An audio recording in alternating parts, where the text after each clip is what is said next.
بسم الله الرحمن الرحيم. الحمد لله الذي هدانا لهذا وما كنا لنهتدي لولا أن هدانا الله. أما بعد، أعوذ بالله من الشيطان الرجيم. بسم الله الرحمن الرحيم. فإذا جاء أجلهم لا يستأخرون ساعة ولا يستقدمون. صدق الله. بھائیو، دوستو، بزرگو، یہ تو دنیا کے اندر جو آیا ہے اسے جانا ہے، تو اس کی ایک ترتیب ہے کہ اب جس کی روح نکل جائے، موت واقع ہو جائے، تو اب اس کے لیے جلد ہی کفنانے اور دفنانے کا انتظام کرنی چاہیے۔ اور مسلمانوں کے اوپر فرض کفایہ ہے مسلمانوں کا جنازہ میں شامل ہونا، یا جنازے کی نماز فرض کفایہ ہے۔ جیسے ظہر، عصر، یہ 5 وقت کی نماز یہ فرض عین ہے، اسی طریقے سے جنازہ پڑھنا یہ فرض کفایہ ہے۔ اگر پوری بستی میں سے کوئی جنازے کی نماز نہیں پڑھتا ہے اور یوں ہی دفن کر دیتا ہے تو پورا محلہ اب پورا علاقہ گنہگار ہوگا۔ لیکن سوال یہ پیدا ہوتا ہے کہ جب ہم یہ جنازے کی نماز پڑھیں گے تو ہمیں اس پہ کیا ملے گا؟ تو جنازے کی نماز پڑھنے پہ پیارے آقا صلی اللہ علیہ وسلم نے فرمایا کہ 1 قرات ثواب ملتا ہے۔ صحابہ نے پوچھا، یا رسول اللہ صلی اللہ علیہ وسلم، یہ قرات کیا ہے؟ تو آپ نے فرمایا احد پہاڑ کے برابر، یعنی بڑا پہاڑ کے مانند تمہیں ثواب ملے گا۔ اب آدمی اگر جنازے میں شامل ہوتا ہے تو اسے 1 قرات کا ثواب ملے گا، اور اگر وہ مسجد کو دفن تک کے شامل ہوتا ہے اور دفن کرتا ہے تو اسے 2 قرات کا ثواب ملے گا۔ اب جنازے کی نماز میں ہم شامل تو ہو گئے، لیکن جنازے کی نماز کے فرائض کیا ہے؟ تو جنازے کی نماز کے 2 فرض ہیں، ایک تو 4 تکبیر، دوسرا قیام کرنا۔ اب ایک آدمی 4 تکبیر یعنی شروع سے شامل ہے تو اس کی جنازے کی نماز مکمل مل گئی، لیکن جس طریقے سے بعض مرتبہ فرض عین نمازوں میں رکعتیں چھوٹ جاتی ہے، اسی طریقے سے بعض مرتبہ جنازے کی نماز میں بھی تکبیریں چھوٹ جاتی ہے۔ آدمی دیر سے پہنچا، تو اب دیر سے پہنچا تو کیا کرے؟ تو اس کے لیے یہ ہے کہ جب امام سلام پھیر دے تو اس کے ساتھ ساتھ وہ سلام نہ پھیرے، بلکہ فوراً بس اللہ جائے، تکبیریں چھوٹی ہے، مثلا 2 چھوٹ گئی تو 2 مرتبہ اللہ اکبر کہہ لے اور اس کے بعد سلام پھیر لے، تو اس کے وہ جو فرض تھے 4 تکبیر وہ ادا ہو گئے۔ اسی طریقے سے جنازے کی نماز کی جب تکبیر کہی جاتی ہے تو بہت سارے لوگوں کو دیکھا جاتا ہے کہ وہ اپنے سر اور گردن کو اوپر کو اٹھاتے ہیں، تو یہ منع ہے۔ پیارے آقا صلی اللہ علیہ وسلم نے منع فرمایا ہے کہ اپنے سر اور گردن کو آیا نظروں کو آسمان کی طرف کی جائے، بلکہ صرف اللہ اکبر زبان سے کہی جائے، اور یہ 4 تکبیر فرض ہے۔ اس کے علاوہ جو ثنا اور درود شریف اور دعائیں ہیں یہ ساری کی ساری سنتیں ہیں۔ ان کے لیے ایک تو اللہ کی تعریف ہے جو ثنا پڑھی جاتی ہے، دوسرے درود شریف پیارے آقا صلی اللہ علیہ وسلم پہ درود بھیجا جاتا ہے۔ چونکہ دعا کا بھی یہ ضابطہ ہے کہ آدمی پہلے دعا مانگے تو اللہ کی حمد و ثنا بیان کرے، پھر درود پاک پڑھے، پھر اپنی حاجتیں رکھے۔ تو یہ جنازے کی دعا اصل میں یہ اللہ کے سامنے مغفرت کی سفارش ہے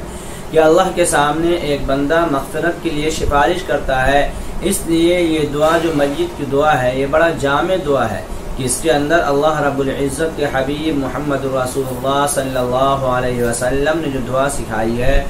اس میں صرف میت کے لیے وہ دعا نہیں ہے، بلکہ آپ جب پڑھیں گے تو اس دعا کے اندر زندوں کے لیے بھی مغفرت کا اللہ کے سامنے فرمائش اور درخواست ہے۔ اللہم اغفر لحینا ومیتنا، یعنی سب سے پہلے آدمی اپنی زندوں کے لیے مغفرت مانگتا ہے، کہتے ہیں اللہم اغفر لحینا، اے اللہ ہمارے زندوں کی مغفرت فرما، ومیتنا اور ہمارے مردوں کی مغفرت فرما، وشاہدنا جو حاضر ہیں جنازے میں ان کی بھی، وغائبنا جو نہ آ سکے ان کے بھی، وصغیرنا وکبیرنا بچوں کے بھی اور بڑوں کے بھی، وذکرنا وانثانا مردوں کے بھی اور عورتوں کے بھی۔ اللہم من احییتہ منا فاحیہ الاسلام، اے اللہ ہمیں جب تک زندہ رکھنا اسلام پر زندہ رکھنا۔ ومن توفیتہ منا فتوفہ علی الایمان، اور جب مجھے موت دینا تو ایمان کی حالت میں ایمان دینا، ان کی حالت میں موت دینا۔ تو ہم تو بظاہر جنازے کی نیت کر کے اور جنازے کی نماز پڑھ رہے ہیں، لیکن اس نیت باندھ کر کے ہم تمام لوگوں کے لیے دعائے مغفرت کر رہے ہیں اور اپنے لیے بھی کر رہے ہیں، اور پھر اپنی زندگی کو اسلام کے مطابق زندگی گزارنے کے لیے نماز اس کی جنازے کی دعا کے اندر مانگ رہے ہیں، اور موت کی بھی اپنی دعا کر رہے ہیں کہ اللہ ایمان کی حالت تو گویا کہ یہ بہت جامع دعا ہے، اس لیے ہمیں یہ دعا بھی یاد کرنی چاہیے۔ عام طور پہ ہوتا یہ ہے کہ ہم جنازے کی دعاؤں کو یاد نہیں کرتے، حالانکہ جنازے کی دعاؤں کا یاد کرنا ضروری ہے، اسے یاد کرنی چاہیے۔ نماز تو ہو، جنازے کی نماز ہم پڑھنے گئے، 4 تکبیر ادا کر دیا، ہو جائے گا، لیکن یہ بڑا ہی عجیب بات ہے کہ ہم جنازے کی دعا کے لیے کھڑے ہوں اور پھر کھڑے ہونے کے بعد جو ہے ان کے لیے بھی دعائے مغفرت نہ کریں، تو یہ ہماری بے حسی ہوگی اور ہماری بہت ہی کم نصیبی ہوگی۔ اسی لیے جنازے کی دعائیں یاد کرنی چاہیے۔ عام طور پہ قبرستانوں میں بھی جنازے کی دعا لکھے رہتے ہیں، اسے وہاں دیکھ کر یاد کر لے، جو وقت ملتا ہے تدفین کا تو جنازے کی دعا بھی یاد ہو جائے گی، اور پھر آئندہ جب ہم جنازے میں شامل ہوں گے تو پھر کیا ہوگا کہ ہم وہ دعائیں پڑھنے والے ہوں گے۔ جنازے کے اندر دیر نہیں کرنی چاہیے، انتقال کے بعد جتنا جلد ہو سکے، جتنی جلدی قبر تیار ہو سکے، اسے تدفین کرنے کی کوشش کرنی چاہیے، اس لیے کہ یہ مرنے والا 2 طرح میں سے ایک طرح کا ہوتا ہے، اور اگر یا تو برا ہے، اور اگر برا ہے تو کسی برے آدمی کو ہمیں اپنے یہاں رکھ کر فائدہ کیا ہے، اور اگر نیک ہے تو پھر نیک آدمی کو جنت کی نعمتوں سے روکے رکھنا یہ اچھی بات نہیں ہے کہ وہاں کی آرائش، وہاں کی زیبائش، وہاں کی نعمتوں سے ہم اپنے اس مردے کو محروم رکھیں، یہ عقل مندی نہیں ہے۔ اسی لیے جنازے میں جلدی کرنی چاہیے۔ دیکھو، فرض عین اور فرض کفایہ۔ فرض عین نماز یہ ہے کہ ہر ایک مسلمان پہ فرض ہے۔ آج ہمارے ذہنوں میں فرض کفایہ کی تو کچھ اہمیت ہے، لیکن فرض عین کی وہ اہمیت ہم نہیں دے پاتے۔ جنازے کی شرکت کے لیے ہم بہت دور دراز سے بھی آ جاتے ہیں، لیکن فرض عین جو نماز ہمارے اوپر فرض ہے، ہم اس سے اتنے بے حس ہو گئے ہیں کہ جنازہ لے کر جاتے ہیں اور قبرستان میں رکھ کر انتظار کرتے ہیں کہ لوگ نماز پڑھ کر آئیں گے تو جنازے کی نماز پڑھی جائے گی۔ تو کیا یہ انتظار کرنے والوں پہ نماز فرض نہیں ہے؟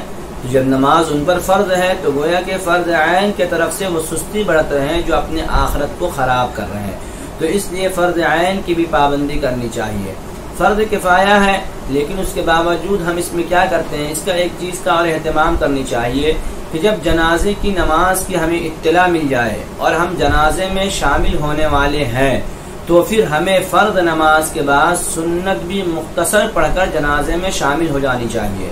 سنت کی بھی اجازت اس لیے ہے کہ ہم جنازے میں جانے کے بعد مسجد کے دفن اور میں لگ جائیں گے، اور اس کے بعد ہمیں تاخیر ہونے سے ہو سکتا ہے ہمارا سنت ساقط ہو جائے، ہم نہ کر سکیں، ہم بھول جائیں، تو اس لیے سنت پڑھنے کی تو اجازت ہے، لیکن سنت کے بعد لمبی لمبی نفلیں پڑھنا کہ لوگ ہمارے قبرستان میں انتظار کریں اور انتظار نہ ہونے پہ شور مچانا، اس کا شریعت سے کوئی تعلق نہیں ہے۔ اس لیے کہ فرض عین کے بعد اگر کسی چیز کا درجہ ہے تو وہ فرض کفایہ کا ہے، تو اس لیے ہم نے جب فرض ادا کر دیا تو فرض عین کے بعد فرض کفایہ کے میں شامل ہونے کے لیے فوری طور پہ تیار ہو جانا چاہیے اور جا کر جنازے میں شامل ہو جانی چاہیے۔ اب جنازے کے بعد آپ چاہیں تو جتنی لمبی نفلیں پڑھنا ہے پڑھتے رہیں، کوئی روک ٹوک اور کسی کو، اور پھر اس میں میرے سمجھ کے اعتبار سے اس میں ایذائے مسلم بھی ہے۔ ایک آدمی دھوپ میں کھڑے ہو کر انتظار کر رہا اور ایک آدمی مسجد کے پنکھے کے نیچے لمبی رکعتیں پڑھ رہا ہے، تو وہ جو انتظار کرنے والا ہے اس کی دل آزاری ہو رہی ہے،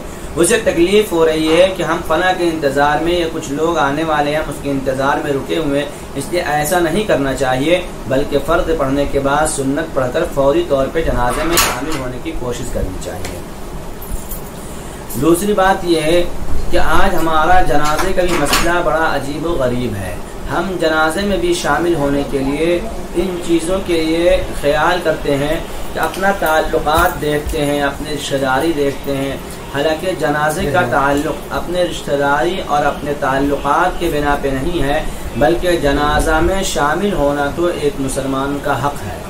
ایک مسلمان کا دوسرے مسلمان پر جہاں بہت سارے حق ہیں، ان میں سے ایک حق یہ بھی ہے کہ جنازے میں شامل ہوا جائے۔ بڑی افسوس کی بات یہ ہے کہ آج جنازہ میں ہمارا شرکت بھی ہمارے تعلق کے بنا پہ ہوتا ہے، یا رشتہ داری کے بنا پہ ہوتا ہے، یا پھر کسی کے مالداری کے بنا پہ ہوتا ہے، حالانکہ جنازے کا تعلق تو ایک عبادت سے ہے، اور عبادت کا تعلق مالداری اور چاپلوسی سے نہیں ہے، بلکہ عبادت کا تعلق تو اللہ کی رضا سے ہے۔ تو اس لیے ہم دیکھتے ہیں اگر کسی مالدار کا کوئی انتقال کر جائے تو مجمع بہت ہوتا ہے، اگر کسی غریب کا انتقال ہو جائے تو مجمع کم ہوتا ہے۔ بعض مرتبہ یہ بھی دیکھا جاتا ہے کہ ہم نماز میں موجود ہیں، جنازے کا اعلان ہوا، لیکن ہم معلوم کرتے ہیں کن کا جنازہ ہے، اگر ہمارا تعلق والا ہے تو ہم شامل ہو جاتے ہیں، یا کسی مالدار کا ہے تو شامل ہو جاتے ہیں، اور اگر کسی غریب کا ہے تو پھر ہم نہیں جاتے۔ حالانکہ جنازے کی نماز تو ہم اس لیے پڑھ رہے ہیں کہ ہمیں ثواب ملے، اور ایک مسلمان کا حق، تو ثواب جو ملنے والا ہے، جو فضیلتیں حاصل ہونے والی ہے، وہ تعلقات کے بنا پہ یا رشتہ داری کے بنا پہ یا مالداری کے بنا پہ نہیں ہے، بلکہ ثواب تو ہر ایک آدمی کو اس درجے ملے گا جس درجہ اخلاص کے ساتھ وہ نماز میں شامل ہوگا۔ تو اگر ایک غریب کا، تو ہمیں لگتا ہے کہ شاید کسی غریب کے جنازے میں شامل ہونے سے ڈبل اجر مل جائے، ایک تو جنازے کا، دوسرا اس غریب کے ورثاء کا دلجوئی کا، کہ ہمارے رشتہ دار جو انتقال کیے ہیں غربت کے باوجود لوگ جنازے میں آئے تو ان کا دلجوئی بھی ہوگا اور اس کی تعزیت بھی ہوگی، تو اللہ کی طرف سے زیادہ اجر ملنے کی امید ہے۔ تو اسی لیے ہمیں جنازہ میں شرکت کرنی چاہیے، اور جنازے کی دعائیں بھی یاد کرنی چاہیے، اور جنازے کی دعائیں پڑھنے کا اہتمام کرنی چاہیے، اور شرائط وہی ہے جو نماز کے شرائط ہے، مثلا پاک ہونا اور جو ہے باوضو ہونا۔ بس جنازے کے لیے ایک سہولت یہ ہے کہ اگر کوئی آدمی جنازے میں شامل ہونے کے لیے آیا ہے اور ہو رہا ہے لیکن پانی کہیں قریب میں نہیں ہے، تو وہ مٹی کے ذریعے تیمم کر کے بھی جنازے میں شامل ہو سکتا ہے، جو کہ فرض نماز کی اجازت اس میں نہیں ہے، لیکن جنازے کے لیے یہ سہولت ہے تو یہ کر سکتے ہیں۔ تو اس لیے جنازے کی نماز کا بھی اہتمام کرنی چاہیے، اللہ رب العزت کی طرف سے اس پہ بھی اجر ہے۔ اور جنازے کے ساتھ ساتھ ان کا بھی اہتمام کہ ہم جو فرض نماز کو چھوڑ کر جنازے کو لے کر کھڑے رہتے ہیں، انتظار میں رہتے ہیں کہ لوگ نماز پڑھ کر آئیں گے، تو پھر ہم اس لیے کہ جو بندہ دنیا سے چلا گیا، اگر دنیا کی کسی بھی انسان سے پوچھا جائے کہ اس کو دوبارہ زندگی مل جائے تو یہ کیا کرے گا، تو ہر ایک جنازے میں شامل ہونے والا یہی کہتا ہے کہ اچھے عمل کریں گے۔ بھئی وہ تو چلے گئے، وہ اچھے عمل نہیں کر سکتے، ہم تو زندہ ہیں، تو پھر ہم اچھے عمل میں سستی کیوں کر رہے ہیں؟ کہ ایک جنازہ لے کر آئے ہیں، اس کے بعد بھی اپنا جنازہ یاد نہیں آ رہا ہے کہ ایک دن ہماری بھی موت آ جائے گی، اور موت آنے کے بعد لوگ ایسے قبروں میں ڈال کر چلے آئیں گے، اور پھر قبر میں ڈال کر آنے کے بعد ہمارا بھی اسی نماز کے بارے میں حساب ہوگا۔ ایک چیز اور ہے کہ لوگ مٹی دینے کے بعد کوشش یہ کرتے ہیں کہ ہم اپنے ہاتھوں کو قبرستان میں ہی دھو کر نکلیں، یہ مٹی ہمارے گھروں تک نہیں آئے۔ اب اس کی وجہ اور علت لوگوں کے ذہنوں میں کیا ہے وہ تو بتایا نہیں جا سکتا، لیکن ایسا ضروری نہیں ہے کہ آپ جہاں مٹی دیے وہیں پہ ہاتھ دھو کر چلے آئیں یا باہر ہاتھ دھو لیں۔ قبرستان کی مٹی ہمارے گھر تک ہاتھ میں لگے ہوئے نہ چلا جائے، نہیں تو ہمارے گھر میں موت واقع ہو جائے گی، ایسا کچھ نہیں ہے۔ بلکہ مٹی دینے کے بعد اپنا ہاتھ چاہے اگر سہولت ہے تو وہاں بھی دھو سکتے ہیں، صاف کر سکتے ہیں، مقصد صفائی ہے، اور نہیں اس سے بہتر صفائی ہم گھر میں حاصل کر سکتے ہیں تو گھر میں جا کر ہاتھ دھوئیں۔ یہ ضروری نہیں ہے کہ جہاں پہ مٹی دیا جائے وہیں پہ ہاتھ دھویا جائے۔ ہاں، قبرستان میں داخل ہوتے وقت سلام کرنا چاہیے۔ جب مردوں کو ہم سلام کرتے ہیں، جو سلام پیارے آقا صلی اللہ علیہ وسلم نے بتلایا ہے، السلام علیکم یا اہل القبور، یعنی ان کے لیے قبر والوں کو سلامتی کی دعائیں دینا، یہ ہم عمل کرنا چاہیے اور اس کا معمول بنانی چاہیے کہ قبرستان جائیں یا قبرستان کے پاس سے گزریں تو پھر اس طریقے سے سلام کر کے جائیں تاکہ ان مردوں کے اوپر سلامتی ہو۔ یہ مردے ہمارے محتاج ہیں، ہم سلام کریں گے، ان کو سلامتی ملے گی، اس کی برکت سے اللہ رب العزت ان کی بخشش فرمائیں گے۔ تو اسی لیے ہمیں ان چیزوں کو کرنی چاہیے تاکہ کل جب ہمارا انتقال ہو جائے تو ہماری نسلیں ہم سے سیکھی ہوئی ہو اور وہ ان عملوں کو کرے تو ہمارے لیے بھی بہترین ہوگا اور ہمارے لیے بھی بخشش کا ذریعہ بن جائے گا۔ تو یہ چھوٹی چھوٹی عملیں ہیں جن کو کرنی چاہیے۔ اللہ ہمیں اور آپ کو سمجھ کے توفیق عطا فرمائے۔ آمین وآخر دعوانا۔ چینل کو سبسکرائب کریں، ویڈیو اگر اچھی لگی ہو تو کمنٹ، لائک اور شیئر ضرور کریں۔